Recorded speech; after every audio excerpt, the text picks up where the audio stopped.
Hi friends, welcome back to my channel. ఇవాళ video వచ్చేసి కందికాయల పులుసు ఎలా తయారు చేయాలో సింపుల్గా చూసేద్దాము. చాలా టేస్ట్గా ఉంటుంది. మనకి ఈ సీజన్లో బాగా దొరుకుతాయి కదా, మీరు కూడా ఖచ్చితంగా ట్రై చేయండి.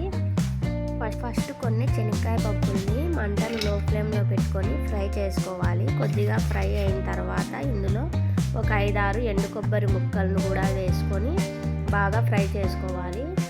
ఇంకా ఇవి చల్లారిన తర్వాత మనము మెత్తగా పౌడర్ చేసుకొని పక్కన పెట్టుకోవాలి. తర్వాత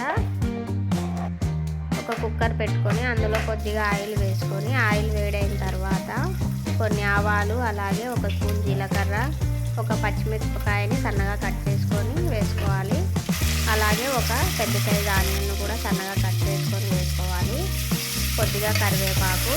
వీటన్నింటిని ఒక 50% ఫ్రై అయిన తర్వాత ఇందులోనే ఒక 2 మీడియం సైజు టమాటాలను కూడా సన్నగా కట్ చేసుకొని వేసుకోవాలి. ఇవన్నీ బాగా ఫ్రై అయిన తర్వాత మనం ఇందులోనే ఒక టేబుల్ స్పూను అల్లం వెల్లుల్లి పేస్ట్ కూడా వేసుకోవాలి.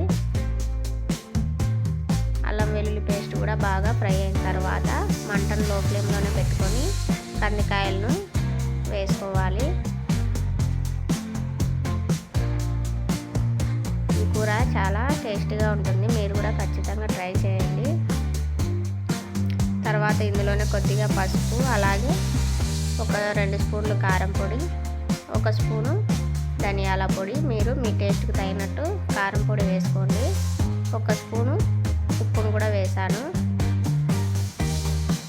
వీటన్నింటినీ బాగా ఫ్రై చేసుకున్న తర్వాత మనం ఇందాక పొడి ప్రిపేర్ చేసి పెట్టుకున్నాం కదా, ఆ పొడిని కూడా వేసుకోవాలి. అలాగే కొద్దిగా కొత్తిమీరను కూడా వేసుకోండి.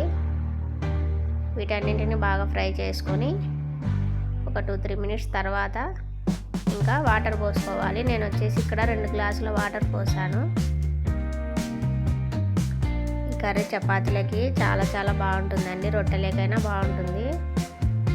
ఇంకా తర్వాత మూత పెట్టేసి 3 విజిల్లు కుక్ చేసుకోవాలి. 3 విజిల్లు వచ్చిన తర్వాత చూడండి, చాలా పర్ఫెక్ట్గా ఉడికిపోయాయి.